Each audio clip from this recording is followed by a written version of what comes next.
Talk about Tottenham Hotspur now. Poch has said that they're out of the running for the league, calling it impossible. It's been a dodgy couple of results for them, hasn't it? Ones that we didn't really see coming, the Burnley result and obviously the Chelsea result last night. Do you buy into what Mauricio's saying, where he says it's impossible for them to win the league? He might think it. I mean, I'm quite shocked he's come out and said it so publicly, because the backlash of the fans, and you think, well, he's given up. But I don't think they're going to win the league. I think that Manchester City and Liverpool are too far ahead. But I think I've read as well, he said 10 years mentally for them to go and win the Premier League, which is insane. But I mean, 10 years in the Premier League is like an eon away, isn't it? It's ridiculous. Yeah. So can you understand why he's saying it? Does it dovetail into what he said about winning trophies is more of an ego thing rather than actually what a manager's job's about? No, I think they need to win something. I think he's trying to pave over the cracks there, because it's been a while since, obviously, they've won a trophy. I think it was 2008. They won the League Cup. And I think with the new stadium and the direction they're going in, I mean, if you look at Arsenal, for instance, they were finishing consistently in the top four. Arsene Wenger was picking up FA Cups, trophies here and there, but still getting criticised, and they wanted him out. Now, it's going to get to a point where Spurs might consistently keep finishing in the top four, but if they're not winning trophies, the fans are going to start to say, well, hold on, what's going on here? We've got this big investment with the new stadium. I know we're in the Champions League, but we need something to show for that. So I think he's going to come to a period in his managerial career at Tottenham where he's going to have to produce something. You can't just rely on top four finishes, because the fans are going to have enough of that.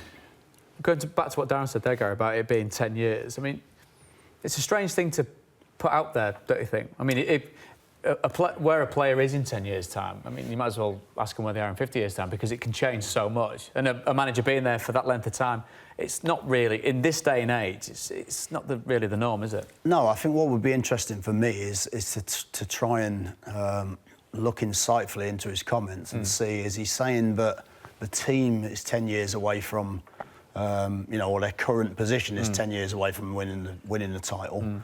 Or is he talking about the fact that, I think in the last 5 years, the net spend would be something like 8.9 million a season, which would put them something like 18th in terms of spending in the Premier League over that period. So whether that is a comment based on the fact of frustration that if they continue to go down the route they're going, which is build a fantastic football club and a fantastic infrastructure and business.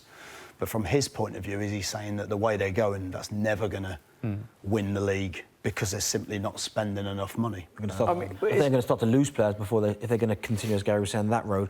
They're going to get people like Harry Kane, Dele Alli, these big players. Christian Eriksen's already been linked with Real Madrid and Barcelona. Well, these guys are going to get tired of not winning the trophies, playing in the biggest games, and be like, well, hold on a second here.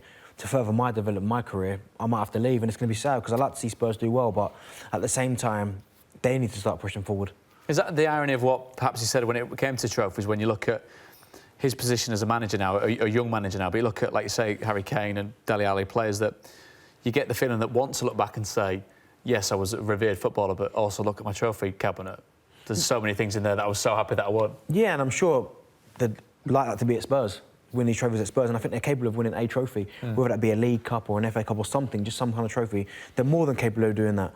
But as I said, if we're going to keep going season after season without winning anything, then these players are going to get tired and they're going to start going, well, hold on, maybe we can go elsewhere to go and win these trophies. And you just don't want to see Spurs, especially with that fantastic football stadium and the club itself. The fans are so passionate, always get behind the players. You don't want to see their best players all of a sudden then becoming a selling club again when they've got rid of like Modric, Bale, their key players, Berbatov, these top players. You want to see these core players stay at Spurs, win trophies there, and make Tottenham one of the most feared clubs in English football. Did we see a bit of the pressure telling in the Burnley game? I mean, Mauricio Pochettino acting in a way which we've not seen before, and he's since obviously come out and apologised for it as the classy fella that he is. But again, is that the frustration that perhaps that you were talking about when it comes to, I've done so much with this club, I've almost not necessarily meet me halfway when it comes to recruitment, but he's doing everything he possibly can do with the squad that he's got, albeit a very good squad. Yeah, I think the interesting bit was speaking about the comments he made to the press. Now, the comments he made to the press might be completely different to the comments he's talking to the players about. He might be saying to them, listen, this is what I'm going to say, but actually I don't believe, So there might be a side to that. But I think the frustration, certainly, that he showed against Burnley, that's a manifestation of whichever way you look at it. For me, that's a manifestation of pressure. That's how it is. I mean, every manager will go through it. It's usually when you lose a game, that frustration boils over into something like that. And that's probably just down to the fact that they're at a crucial part of the season and he's worked so hard. I mean, he's done an incredible job there. Again, we speak about that type of level of spending. He's done an amazing job. To compete regularly in that sort of top 3 or 4, to get so close last season, I think it was, or the season Leicester won it. They probably should have won it that year, which was a big miss for them. But yeah, I think the pressure's just starting to seep out in 1 or 2 of the comments, and that's normal. That's normal. But I don't think you can ever underestimate the job that he's done there. He's done a remarkable job. Is there an irony to perhaps this next comment that for so long we wondered what they'd do without Harry Kane, and then they did really well without Harry Kane, and then he's come back into the team? And could you say that perhaps the rhythm that they got themselves into has been disrupted somewhat? It's an hard one because when you've got someone like Harry Kane in your squad who scores so many goals and so crucial to the way they play, you can't leave him out. It's impossible. But it showed that they can cope if the worst came to the worst. 4 straight wins, he comes back in. I'm not saying it's Harry Kane's fault by any stretch of the imagination, but it's shown the way that the team played. Yeah, it's shown that they can cope maybe without him, and it also shows if someone comes in with a big enough bid, 150 plus, maybe $1 million, that they can kind of maybe cope, get someone else in, and maybe he can fill the void. Because I felt that when he was out, players stepped up. Son's been fantastic since he got there, but he scored a lot of goals. Llorente, he started to show his best form, got goals. All these players seemed to step up, and it was like they weren't relying on one person, and sometimes that can help, but I still feel if you've got someone like that in your squad, he's got to play. Is there a tendency perhaps for the players, especially the more attacking players like Son, who came in and did fantastically well in the absence of Harry Kane, that suddenly, subconsciously, once he's back there, you're looking for that player? You might take the shot on when he's not there. You might think, well, hang on, Harry Kane's there, I better pass the ball to him. Can that come into a player's mind? I think so. I think they've evolved a little bit this season in terms of putting Lucas Moura in and around Kane, which is something that they didn't really have. It was usually Dele Alli that would play that type of role. Maybe other players would do that. I think under normal circumstances, what you would say is if you were someone like Son who'd played down the middle and been absolutely fantastic, like Darren said, and been part of that incredible run, normally another player comes back from fitness and goes straight into your position. Maybe you would have some of those problems with, maybe just losing a little bit of the synergy of the team. But I think Kane's such a big player that all the other players would want him back in quickly anyway. But I think sometimes, you come back in, it might take 2-3 games. It's a difficult one at the moment because they haven't got 2 or 3 games to wait. But at the same time, you know that Kane might just win you the games to get you to where you want to be. So I feel for him to a certain degree. You don't want to lose a top player at this stage of a season. Unfortunately, it's happened, and they've got to then find the best way of getting the best out of Kane again. But it seems like, the players that we're talking about, like you said about Llorente as well, they seem relatively low maintenance, don't they? Is it that there's an understanding there, isn't there, that if you're not Harry Kane, you're not the number 1 selection centre forward, but obviously form is the most valuable currency of a player, and you've got 2 players there, as you say, in form. Another player that needs to get back to full fitness, 90-minute fitness.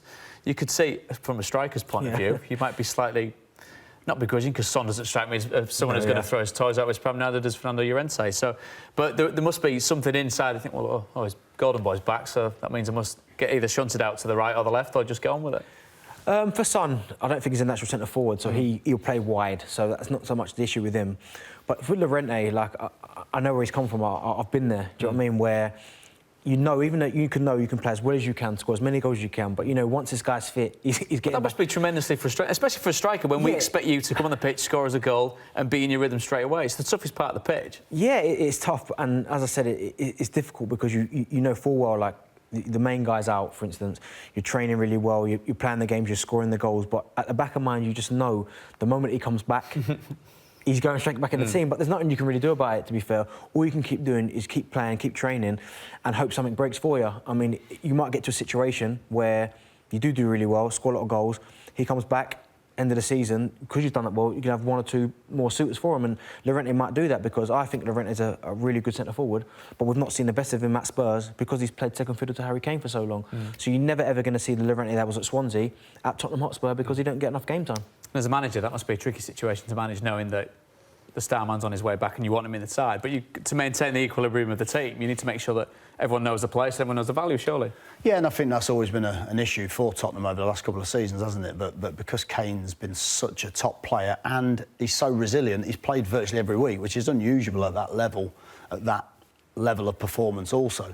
And it's always been difficult for them. The talk has often been of how do you get another striker as good as Kane to fill in when Kane's not fit, but would be happy at that level sat on the bench. I think it's every manager's worst problem. I've spoke to a lot of top managers about it and everyone will say the same. The players that are not in the side give you the most heartache, if you like, because you have a group of 20 players. You don't like everybody, but you respect every player that you've got, and you respect the fact that they're working hard. And actually, to almost, to make someone unemployed effectively for the weekend and then try to re-employ them again Monday. There's not many managers in that type of business that that have those sort of issues. Do you see them finishing third, Tottenham? Can they maintain where they are?